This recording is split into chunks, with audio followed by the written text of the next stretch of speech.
Hello student, पिछले period में हमने प्रकाशिक अभिक्रिया और अप्रकाशिक अभिक्रिया को विस्तार पूर्वक अध्ययन किया। अब हम देखेंगे कि प्रकाशिक और अप्रकाशिक अभिक्रिया में प्रमुख अंतर क्या होते हैं।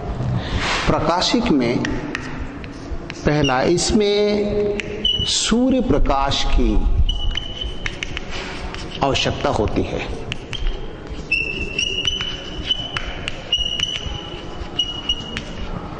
जबकि अप्रकाशिक में सूर्य प्रकाश की आवश्यकता नहीं होती है।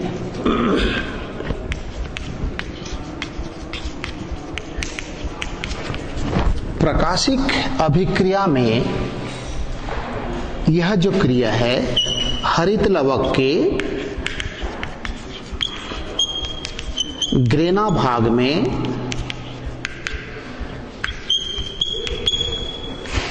संपन्न होती है, जबकि अप्रकाशिक अभिक्रिया में यह क्रिया हरित लवक के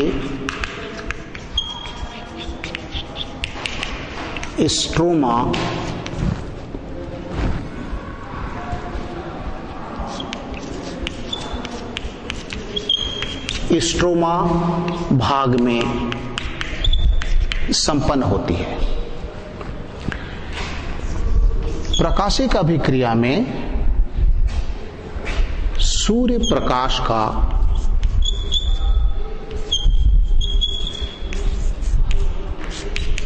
अवशोषण होता है।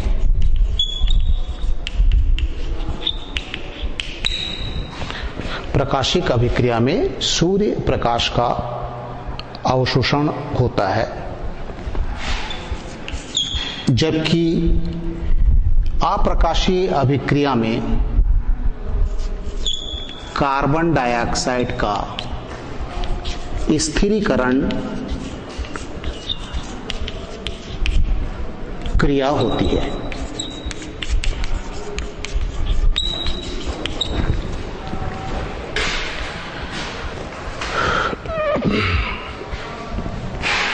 इस क्रिया में जल का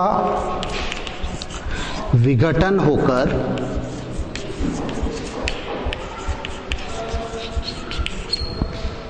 ये हाइड्रोजन तथा ऑक्सीजन के अणु प्रदान करते हैं।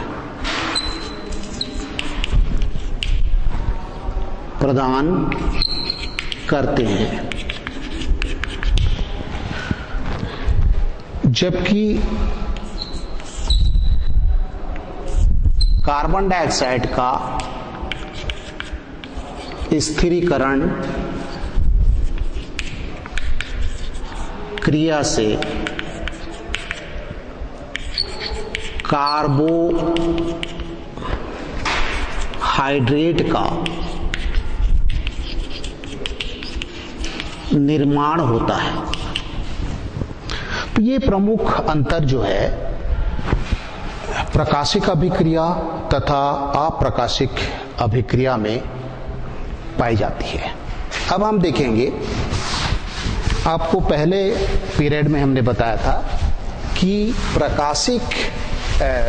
प्रकाश संश्लेषण क्रिया को संपन्न होने के लिए 4 कच्चे पदार्थ की आवश्यकता होती है, जिसमें पहला है जल, दूसरा है कार्बन डाइऑक्साइड, तीसरा है सूर्य प्रकाश और चौथा है हरित लवक या क्लोरोफिल। प्रकाश संश्लेषण की क्रिया में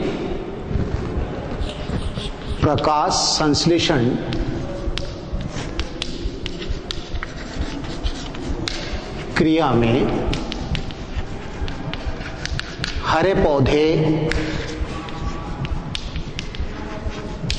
वायुमंडल को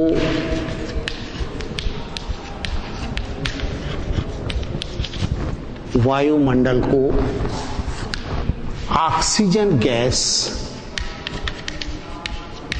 प्रदान करते हैं।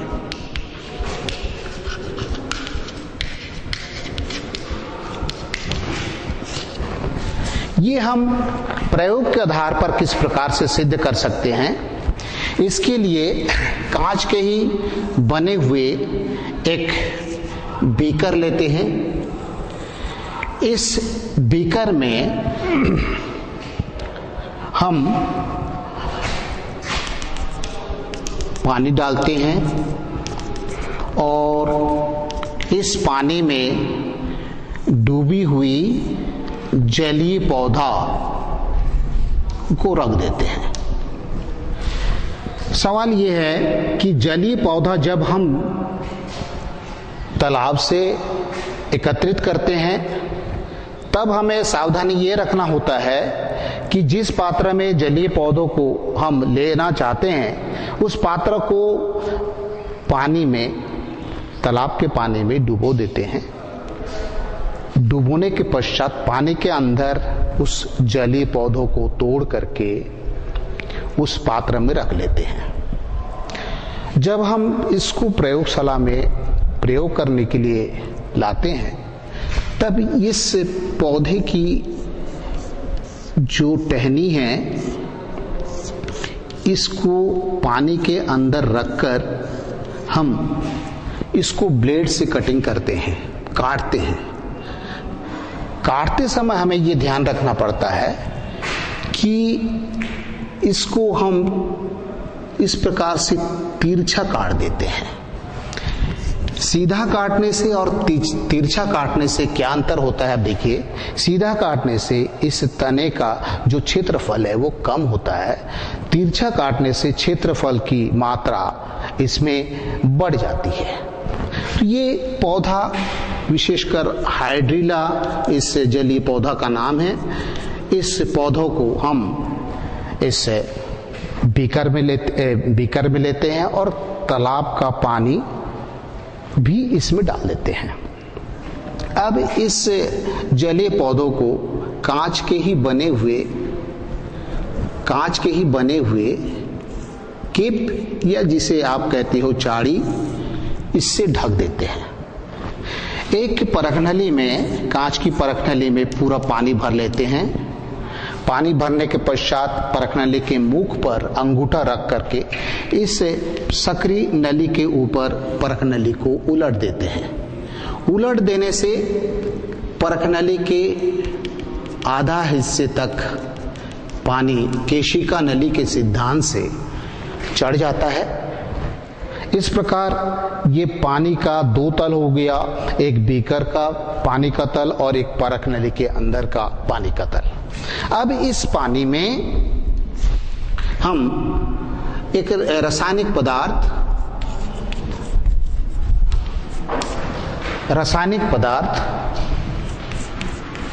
NaHCO3, इसका नाम है सोडियम बाइकार्बोनेट। सोडियम बाइकार्बोनेट अर्थात इसको हम सरल हिंदी में मीठा सोडा भी कहते हैं, कार्बन और खाने का सोडा भी कहते हैं। इसको हम पानी में घोल देते हैं। प्रश्न ये उठता है कि बीकर के पानी में सोडियम बाइकार्बोनेट घोलने की आवश्यकता क्यों होती है?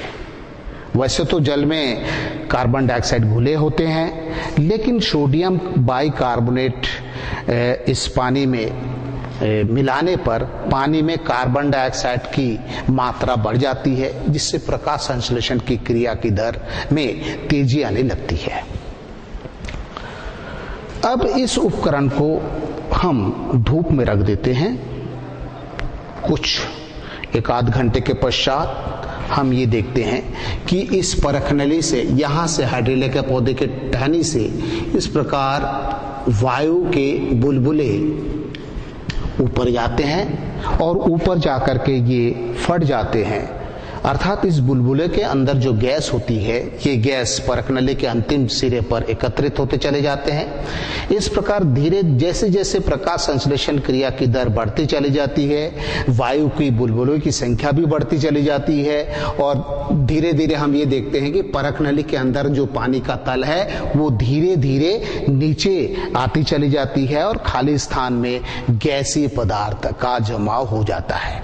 इस परखनली के अंतिम सिरे पर जो गैस प्राप्त होते हैं वो गैस होता है ऑक्सीजन। अब इस परखनली में ऑक्सीजन गैस है, इसका परीक्षण हम किस प्रकार से करेंगे? बीकर के अंदर धीरे से इस परखनली को निकालते हैं। पानी का तल जैसे समाप्त हुआ, इस परखनली के मुख पर अंगूठा रख देते हैं और परखनली को सीधा कर देते हैं। सीधा करने से परखनली के निचले हिस्से पर पानी रहता है और ऊपरी हिस्से पर गैसीय पदार्थ होते हैं। अब इस परखनली में देखिए ये नीचे पानी है और ये आपने अंगूठा रख दिया।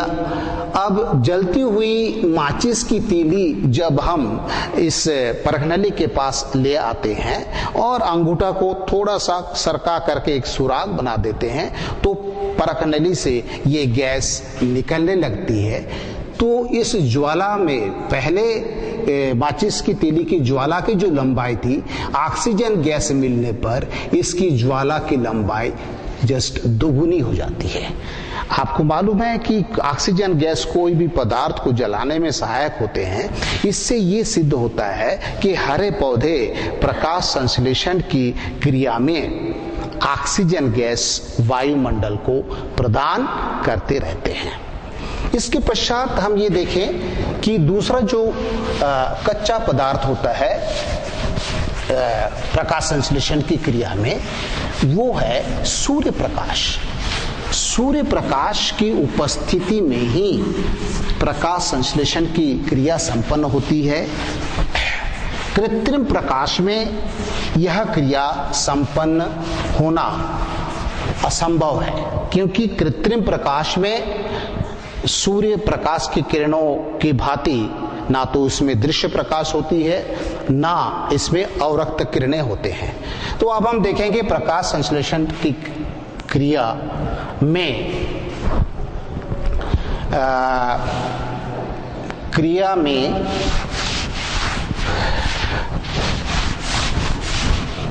सूर्य प्रकाश की आवश्यकता, सूर्य प्रकाश की आवश्यकता।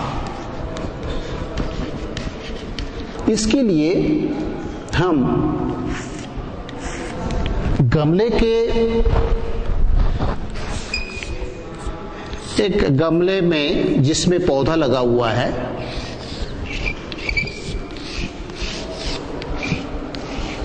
पौधे की पत्ती की ऊपरी सतह तथा निचली सतह पर दो मोटे कागज के गत्ते बीच में पत्ती रख करके इसको बांध देते हैं और बांधने के पश्चात इस गमले को सूर्य प्रकाश में कुछ घंटों के लिए रख देते हैं प्रकाश संश्लेषण क्रिया होने के लिए। 4-5 घंटे के पश्चात जब इस पत्ती को तोड़कर हम फिर से जैसे पहले के प्रयोग में आपको बताया था कि बीकर में जल लेकर इसमें नीचे से ऊष्मा प्रदान स्प्रिट लैंप के माध्यम से करते हैं। इसमें एक परखनली होती है, परखनली के अंदर इस पत्ते को रख करके इसमें अल्कोहल परखनली में डाल करके इसको बीकर को हम गर्म करते हैं। तो गर्म करने से फिर से वही क्रिया होती है कि अल्कोहल शुरू में जब हम डालते हैं तो ये रंगहीन होता है। जैसे जैसे ऊष्मा इनको मिलती चली जाती है, पत्ती में उपस्थित जो पर्णहरिम है, जो हरे होते हैं, वो पत्ती से निकल कर अलग हो करके इसमें अल्कोहल में आकर के घुलते चले जाते हैं, जिससे अल्कोहल धीरे धीरे हरा होने लगता है इसका रंग। तो ये क्रिया जैसे हरा हो जाते हैं तो इस हरा विलेन को हम दूसरे पात्र में डाल करके परख नली में फिर से अल्कोहल लेकर के फिर पत्ती को हम गर्म करते हैं, उबालते हैं। यह क्रिया बार बार करते रहने से एक स्थिति ऐसी आती है कि पत्ती की सतह पर जितने भी पर्णहरेम थे, क्लोरोफिल थे, वो सारे पत्ती से क्या हो जाते हैं, अलग हो जाते हैं। अलग हो जाने के पश्चात इस पत्ती को परक नली से बाहर निकाल करके हम इसको कई बार पानी से धोते हैं, ताकि पत्ती की सतह पर किसी किस्म का अल्कोहल के अणु उसमें शेष बचा ना रहे। धोने के पश्चात इसको हम एक पेट्री डिश में लेते हैं। पेट्री डिश में इस पत्ती को फैला करके इसमें 2 या 3 बूंद आयोडीन का विलेन डाल देते हैं। आयोडीन का विलेन डालने पर ये कुछ समय पश्चात हम ये देखते हैं कि पत्ती के किनारे में नीले काले रंग के इस प्रकार से धब्बा हमें प्राप्त होता है। इसका मतलब यह है कि जहां जहां नीले या काले रंग के धब्बे हमें प्राप्त हो रहे हैं, यहां प्रकाश संश्लेषण क्रिया के माध्यम से कार्बोहाइड्रेट का निर्माण हुआ। पत्ती के बीच में जहां हम कागज के गत्ते से पत्ती की सतह को ढक दिए थे, तो वहां किसी प्रकार आयोडीन विलेन से कोई भी क्रिया नहीं होती है। अर्थात इस भाग में सूर्य प्रकाश के अभाव के कारण इस भाग में प्रकाश संश्लेषण की क्रिया नहीं हो पाई, जिसके कारण यहां कार्बोहाइड्रेट का निर्माण नहीं हो पाया। तो इस प्रयोग से यह सिद्ध होता है कि प्रकाश संश्लेषण की क्रिया में सूर्य प्रकाश का उपस्थिति होना नितांत आवश्यक है।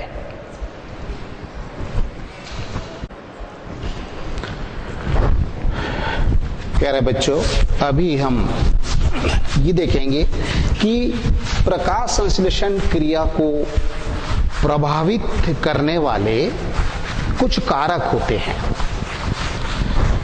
प्रकाश संश्लेषण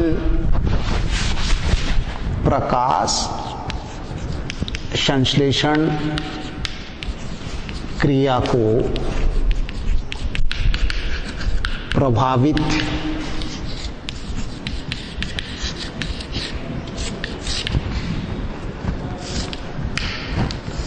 करने वाले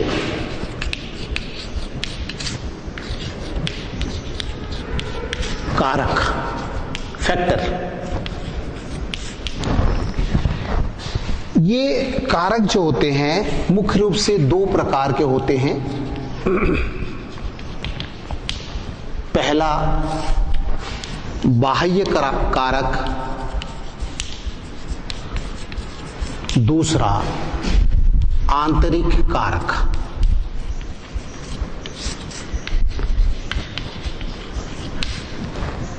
बाह्य कारक जो होते हैं ये पौधे के शरीर के बाहर के होते हैं, और ये कारक प्रकाश संश्लेषण क्रिया को प्रत्यक्ष या अप्रत्यक्ष रूप से प्रभावित करते रहते हैं। इसमें सबसे पहला जो कारक होता है ये होता है CO2, carbon dioxide.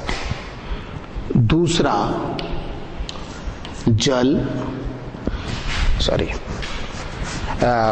Carbon dioxide पहला कारक।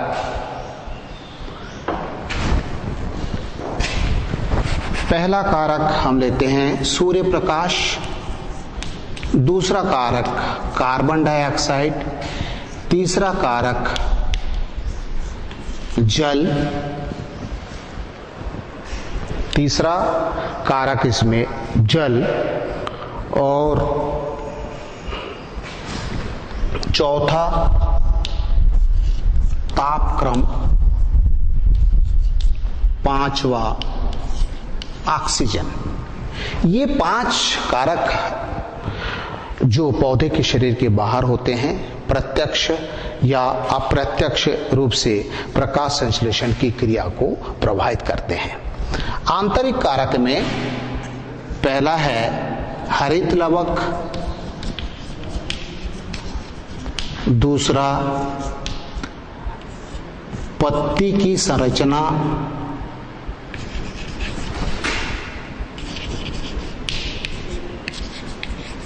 तीसरा जीव द्रव्य कारक। इसमें सबसे पहले हम देखें बाह्य कारक में प्रकाश। प्रकाश संश्लेषण क्रिया की दर जो होती है सूर्य प्रकाश के दृश्य प्रकाश में उपस्थित जो लाल रंग होते हैं, लाल रंग में प्रकाश संश्लेषण की दर सबसे ज्यादा होती है, और दृश्य प्रकाश में ही उपस्थित जो हरे रंग होते हैं, हरे रंग में प्रकाश संश्लेषण की क्रिया की दर सबसे कम होती है। आपके मन में ऐसा प्रश्न उठ रहा होगा कि ऐसा क्यों होता है कि पत्ती की सतह के द्वारा जब दृश्य प्रकाश में उपस्थित लाल रंग इस पर पड़ती है तो लाल रंग क्लोरोफिल या पर्णहरिम के लिए अच्छा अवशोषक होता है। अच्छा अवशोषक होने से ज्यादा मात्रा में पत्ती की कोशिकाओं को प्रकाश ऊर्जा प्राप्त होती है, अर्थात प्रकाश ऊर्जा रासायनिक ऊर्जा के रूप में परिवर्तित होते हैं, जिसके कारण प्रकाश संश्लेषण की क्रिया की दर इसमें बढ़ जाती है। जबकि हरा रंग जो है दृश्य प्रकाश में उपस्थित, आपको मालूम है कि पर्णहरिम का जो रंग है वो हरा होता है, तो हरा रंग और पर्णहरिम का हरा रंग जो है ये आपस में क्या करते हैं, प्रतिकर्षित करते हैं। प्रतिकर्षित करने से कम मात्रा में रासायन प्रकाश ऊर्जा जो है पत्ती की सतह पर पड़ती है, जिसके कारण कम मात्रा में रासायनिक ऊर्जा का निर्माण होता है। इस कारण प्रकाश संश्लेषण की क्रिया का जो दर है सबसे कम हरे रंग के प्रकाश में उपस्थित होते हैं। प्रकाश की किरणें हरे पौधे की पत्ती पर जैसे जैसे इसकी तीव्रता बढ़ती चली जाती है तो प्रकाश किरणें की दर जो है ये बढ़ता चला जाता है। लेकिन सूर्य प्रकाश की तीव्रता यदि बहुत अधिक हो जाए, जैसे गर्मी के दिनों में मई माह में दोपहर में इसकी तीव्रता बहुत अधिक होती है, तो बहुत अधिक की स्थिति में प्रकाश संश्लेषण की क्रिया क्या हो जाता है, रुक जाता है। दूसरा कार्बन डाइऑक्साइड। कार्बन डाइऑक्साइड की वायुमंडल में प्रतिशत मात्रा होती है 0.03% से लेकर के 0.04%। इसी के कारण इस प्रतिशत में थोड़ा सा कम ज्यादा होने से प्रकाश संश्लेषण की क्रिया की दर भी घटती बढ़ती चली जाती है। लेकिन वातावरण में यदि कार्बन डाइऑक्साइड की प्रतिशत मात्रा 0.04 से बढ़ जाती है, अधिक हो जाती है, या दूसरे शब्द में हम कहें कार्बन डाइऑक्साइड की सांद्रता अधिक हो जाती है, तो प्रकाश संश्लेषण की क्रिया में धीमी गति प्राप्त हो जाती है, अर्थात अधिक सांद्रता में प्रकाश संश्लेषण की क्रिया धीमी पड़ने लगती है। इसके पश्चात हम देखें तापक्रम, टेम्परेचर। ऐसा माना जाता है कि प्रकाश संश्लेषण की क्रिया का दर वायुमंडल में उपस्थित तापक्रम 25 डिग्री से लेकर के 35 डिग्री सेंटीग्रेड तक उत्तम प्रकृति का प्रकाश संश्लेषण की क्रिया होती है। यदि तापक्रम इससे बढ़ जाए तो प्रकाश संश्लेषण की क्रिया में प्रभाव उत्पन्न होती है, संश्लेषण की क्रिया कम होने लगती है। और 25 डिग्री से तापक्रम यदि कम है तो भी अप्रत्यक्ष रूप से प्रकाश संश्लेषण की क्रिया पर व्यवधान उत्पन्न होता है। इसके पश्चात हम देखें पानी। आपको मालूम है कि ये जो भूमिगत जल को पौधे जड़ के माध्यम से, तने के माध्यम से होकर के पत्ती की कोशिकाओं में ले जाते हैं, तो ये पानी के अणु जो है पत्ती की कोशिकाओं में टूटकर हाइड्रोजन और ऑक्सीजन अणु में क्या करते हैं, परिवर्तित कर देते हैं। हाइड्रोजन जो होते हैं एक अपचायक पदार्थ होता है। इसकी मात्रा पत्ती की कोशिकाओं में कम होती है, अर्थात इसकी हाइड्रोजन की मात्रा यदि कोशिकाओं में बढ़ जाए तो विसरण क्रिया, आपको मालूम है कि वायुमंडल से कार्बन डाइऑक्साइड जो है विसरण क्रिया के माध्यम से पत्ती की कोशिकाओं के अंदर प्रवेश करती है। तो अपचायक हाइड्रोजन की प्रतिशत मात्रा बढ़ जाने से दिन में ही, आपको यह भी मालूम है कि स्टोमेटा जो है दिन में खुले रहते हैं, तो हाइड्रोजन की अपचायक मात्रा बढ़ जाने से क्या होता है कि दिन में ये जो स्टोमेटा के छिद्र है ये बंद हो जाते हैं। स्टोमेटा के छिद्र बंद हो जाने से बाहर से कार्बन डाइऑक्साइड का पत्ती की कोशिकाओं में विसरण क्रिया के माध्यम से आना बंद हो जाता है। फलस्वरूप प्रकाश संश्लेषण की क्रिया में व्यवधान उत्पन्न होता है। पांचवा है ऑक्सीजन। ऑक्सीजन सीधा प्रकाश संश्लेषण की क्रिया की दर को प्रभावित नहीं करता है, लेकिन ऐसा माना जाता है कि वायुमंडल में यदि कभी ऑक्सीजन की सांद्रता बढ़ जाए तो उस स्थिति में प्रकाश संश्लेषण की क्रिया की दर घट जाती है। अर्थात वायुमंडल में ऑक्सीजन की सांद्रता बढ़ जाने से पत्ती से निकलने वाली जो ऑक्सीजन की मात्रा है वो कम मात्रा में निकलती है, तो ये परोक्ष रूप से प्रकाश संश्लेषण की क्रिया पर व्यवधान उत्पन्न करते हैं। अब हम देखें कि पौधे की पत्ती में आंतरिक कारक कौन कौन से होते हैं। इन आंतरिक कारक में पहला है हरित लवक, जिसको हम क्लोरोफिल के नाम से जाने जाते हैं। क्लोरोफिल प्रकाश संश्लेषण की क्रिया में उसकी दर को बहुत ज्यादा प्रभावित नहीं करते हैं, लेकिन एक बात निश्चित है कि इसके बगैर प्रकाश संश्लेषण की क्रिया होना संभव नहीं है। मतलब इस हरित लवक के अभाव से पत्ते में प्रकाश संश्लेषण की क्रिया नहीं हो सकती। दूसरा है पत्ती की संरचना। हमने ये देखा कि पत्तियां जो है यदि सीधा और सरल होता है तो ऐसी पत्तियों में प्रकाश संश्लेषण क्रिया की दर बढ़ जाती है। यदि पत्ती इस प्रकार से मुड़ी हुई है और पत्तियां जो है मुड़ी और संयुक्त किस्म का है, संयुक्त।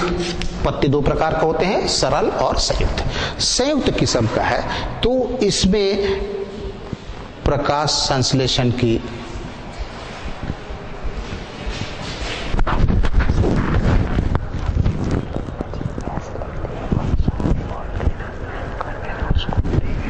कौन सा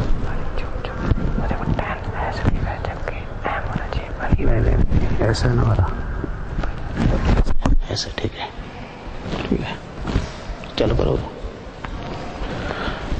तो ये जो मुड़ी हुई पत्तियां होती है, इस पे एक तो आप समझ सकते हैं कि प्रकाश की किरणें पर्याप्त रूप से इसमें नहीं पहुंच पाता है। इसमें जो स्टोमेटा होते हैं, छिद्र, ये भी पत्ती की मुड़ी होने के कारण छिप जाते हैं, जिसके कारण प्रकाश संश्लेषण की दर इसमें सरल पत्ती की तुलना में कम होती है।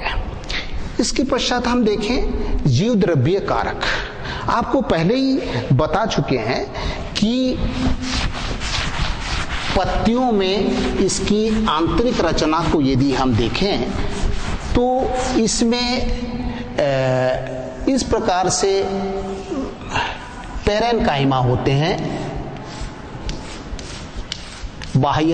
ये बाह्य त्वचा, ये पेलिसेड, पैरेन्काइमा, काइमा, इसके नीचे इस प्रकार से गोल रचनाएं होती है। पहले आंतरिक रचना में हम आपको बता चुके हैं। इन दोनों प्रकार की जो कोशिकाएं हैं, इसमें क्लोरोप्लास्ट उपस्थित होते हैं। अर्थात पत्ते में और भी उत्तक होते हैं, कोशिकाओं के समूह होते हैं। उन कोशिकाओं में क्लोरोप्लास्ट का अभाव होता है।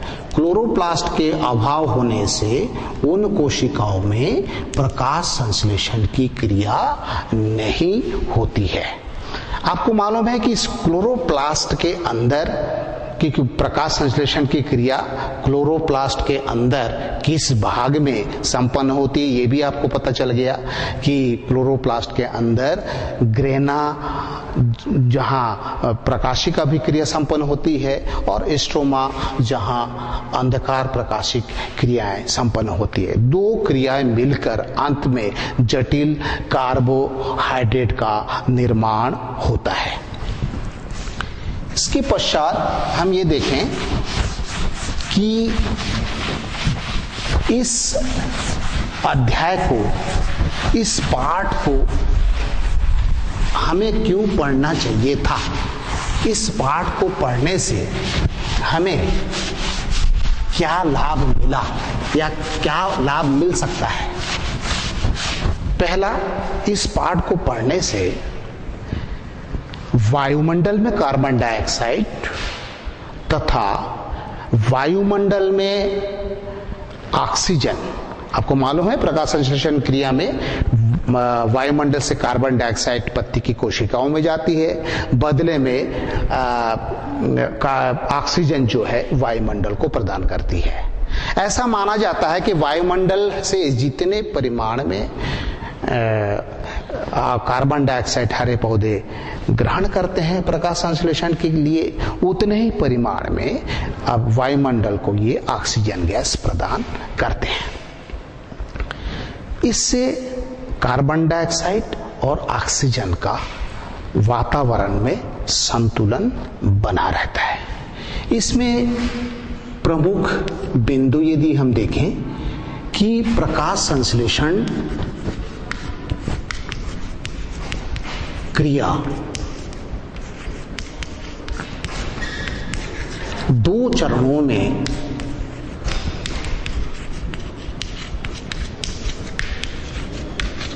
संपन्न होती है।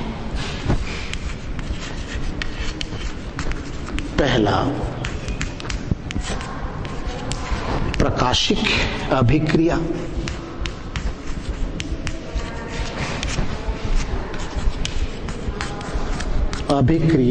दूसरा अप्रकाशिक अभिक्रिया।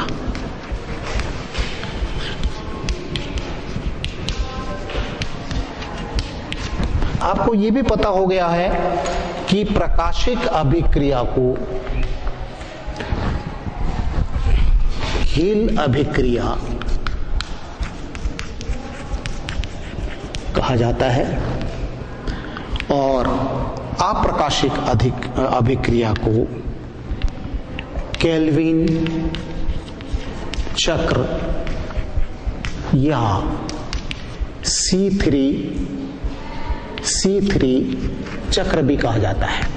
C3 चक्र कहने का ये तात्पर्य है कि अंधकार अभिक्रिया में जो कार्बन डाइऑक्साइड का अपचयन से जो पहला उत्पाद बनता है उसमें कार्बन परमाणु की संख्या 3 होती है, इसलिए इसको C3 चक्र के नाम से भी जाना जाता है।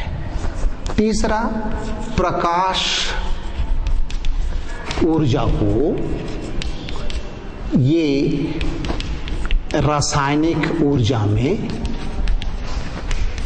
परिवर्तित कर देते हैं। प्रकाश ऊर्जा को रासायनिक ऊर्जा में परिवर्तित, जैसे जैसे पौधे की कोशिकाओं में कार्बोहाइड्रेट C6H12 की मात्रा बढ़ती जाती है, अर्थात पौधे की कोशिकाओं में शुष्क भार में वृद्धि होती है, वृद्धि होती जाती है।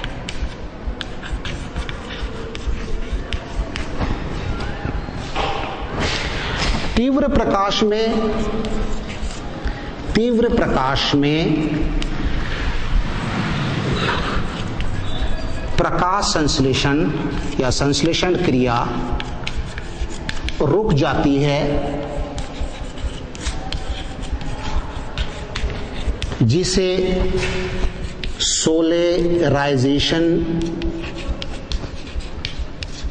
कहा जाता है।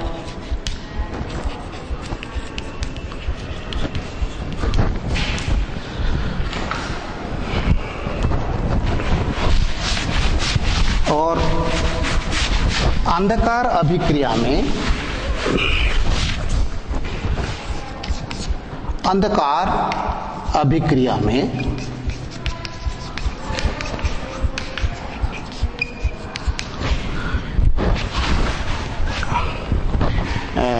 फास्फेट युक्त यौगिक का निर्माण होता है,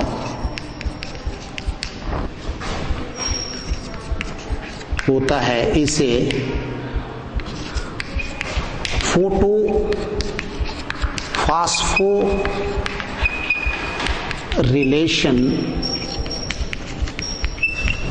फोटोफॉस्फोरिलेशन क्रिया कहते हैं।